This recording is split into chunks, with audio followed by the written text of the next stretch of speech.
So the hit pieces continue.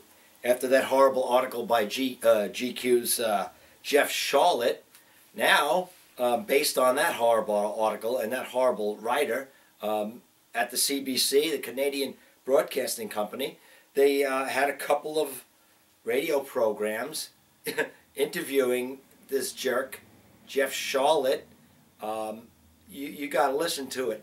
You'll just shake your head. You just won't believe the bullshit and the lies that you'll hear from this idiot. And in the interview, while describing his experience at the International Conference on Men's Issues, he did mention that there were Canadians there, but he didn't mention Senator Ann Cools, the black female senator from Canada. And gee, why do you think he neglected to state that? He did state that, though, there were a couple of hurting men who seemed angry at women.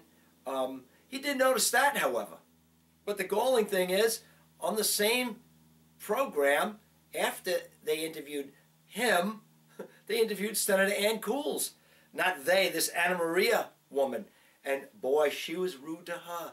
She would cut her off. And now I'm building up to the PSD resistance. Now, today, I watched the same woman interview Justin Trottier from CAFE, the Canadian Association for Equality. And me being a big fan of Justin Trottier, I know he's so articulate. He knows the issues. He's dedicated to helping men and boys. And I was so proud of him in this interview because it was obvious she had a dislike for him and his group and the men's rights movement.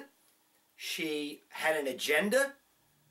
First off, she wanted to directly connect his group, CAFE, with AVFM and the broader men's rights movement. And of course, she used these made-up lies and cherry-picked comments from Jeff Charlotte to sort of try to embarrass CAFE and Justin Trottier and the men's rights movement. But he was having none of it.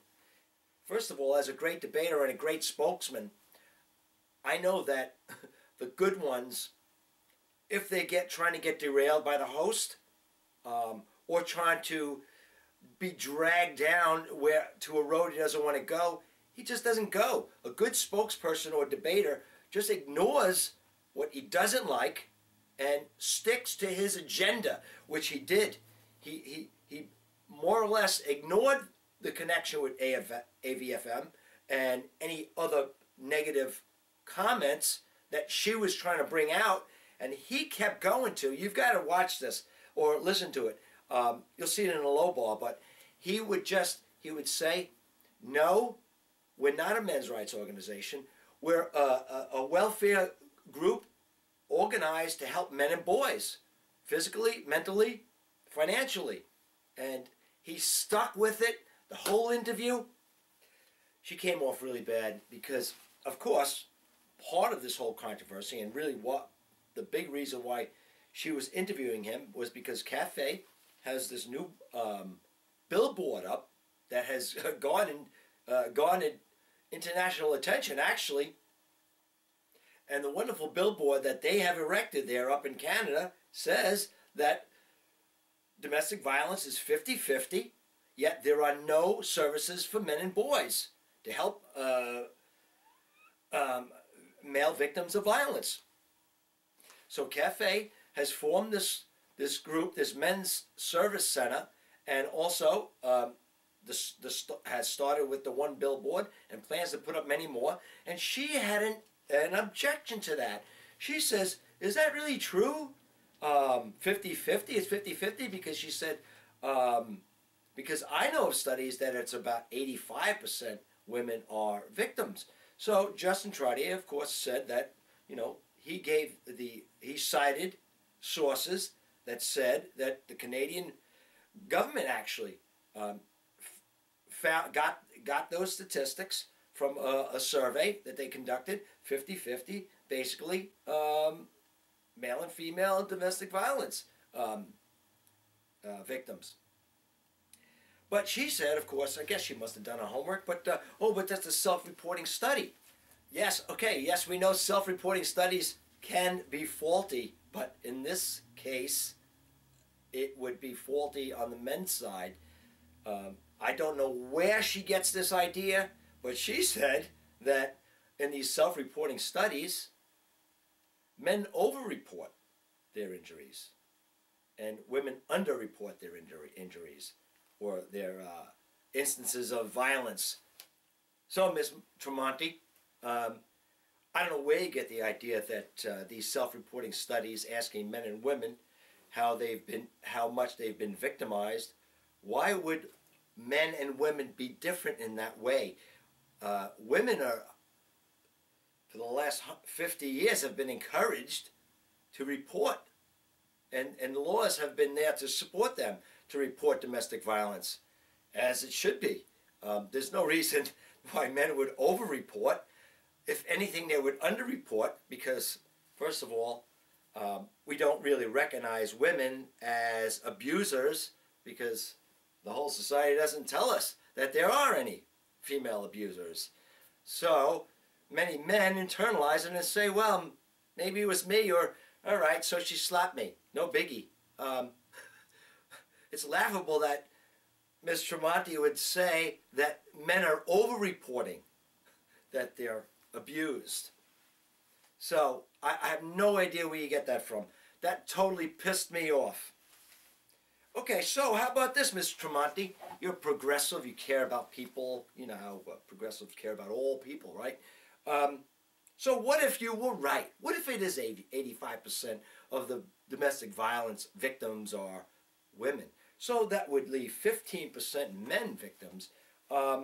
Should we forget about them? That's a lot of men. Justin Trottier brought that out. He said, even if it is the low end of the studies, that's thousands and thousands of abused men and their children that have no services. And what did Ms. Tremonti say? Nothing. She had nothing to say. How about this, Ms. Tremonti? How about if we just look at the military, okay? And let's say that 85% of the military are men, males, and there's 15% women. Should we just forget about them? You know that we haven't, because whenever we talk about the military, we say the men and women of the military, the men and women of the army. How about if we just forget about the women? It's such a low amount after all, right? 15%.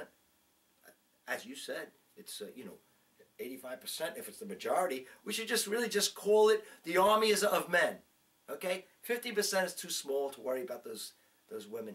So if there's any problems in the army, we'll just call it a male army, because just 15% of women, what do they count really? According to your thinking, Ms. Tremonti, 15%, not much to really think about. So if there's rapes or murders or maiming or PTSD in the military, we should just really just worry about the male aspects of it, As far as women, 15% in the military, we shouldn't even worry about pregnancy or their periods or any special kind of accommodations for women. It's such a low amount. Why should we even care? Just like you say about men, 15% of men getting abused and their children, they don't need any help. Not even one shelter, right? That's ridiculous. That's a hater's kind of thought. That's a bigoted and sexist stance to take. Also, Ms. Tremonti, so what would the percentage be where at the point that you would say, yeah, let's call men victims also? What percentage would that be? Would it have to be 20%, 30%, or 40% of men? Before you start saying that, men are victims, rather than men really aren't victims or not enough of the victims to even care. And this jerk Jeff Charlotte, okay? So I was at the International Conference on Men's Issues, and there's no movement or group that has perfect members in it, because that's just not going to happen. There are hurting members of all groups, okay? So by judging a whole group on maybe a couple of men who maybe were harmed by women, were angry at women, is that what you're going to judge the whole movement on? You should judge the movement on their goals and their accomplishments, not on a few members that may be damaged. Okay? Should we judge all journalism on Jeff Charlotte's horrible article? Shoddy, with lies, no research, didn't even speak to any of the men's leaders, the men's movement's leaders and women. There are many women and men in this movement. Did Jeff Charlotte come and speak to them? No, he had an agenda. So I would no more consider Jeff Charlotte a shining example of a journalist than a hurt man trying to find answers going to a conference, okay? And who's misled by someone trying to befriend them and get in their confidence and perpetrate a fraud. How about this? On the CBC article, there's a picture. That one article where you highlighted Jeff Charlotte. What did it say? Oh yeah, the article is the dark side of the men's movement. Okay, and what is the picture thereof? You know, if you read the article, it discusses the International Conference on Men's Issues that was held in Detroit, Michigan. Okay, but under the title, the dark side of the men's movement, they have a picture of the Indian men's movement, showing a lot of dark men.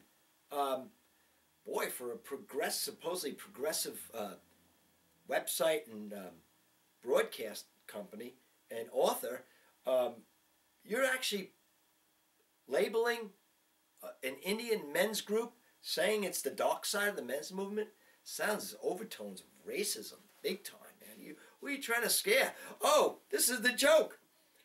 So, to top it all off, this white woman who was so angry at the men's movement, this Anna Maria Tremonti, she's telling gay men, black men, and dads that you don't count. Just as the he for she crowd says.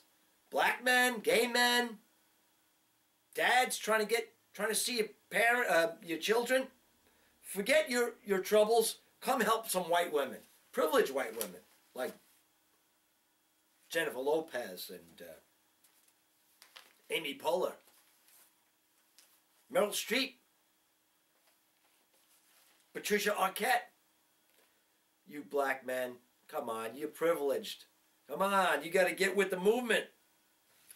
Prior to the Justin Trottier interview, I did send a comment in, and I hope they read it. Whatever, you know. I mean, I would like to have called in the show, but there was no time. She couldn't get Justin Trottier off the phone fast enough. So here's my comment. What do you think of people who fought against help for female victims of violence in the past? Now that we know males are also victims, when you look in the mirror, do you see one of those people? And to the CBC and this Anna Maria Tremonti, you have that picture up there of the Indian men's rights movement, and they're holding up posters saying men's rights are human rights. Do you not agree with that? Do you not agree with that? Are you against human rights? Are men not humans? I so appreciate what Justin Trottier is doing. Man, he is doing really enormous, great work. Justin, you keep up doing what you do. We've got your back, and we're going to continue doing what we do. Take care.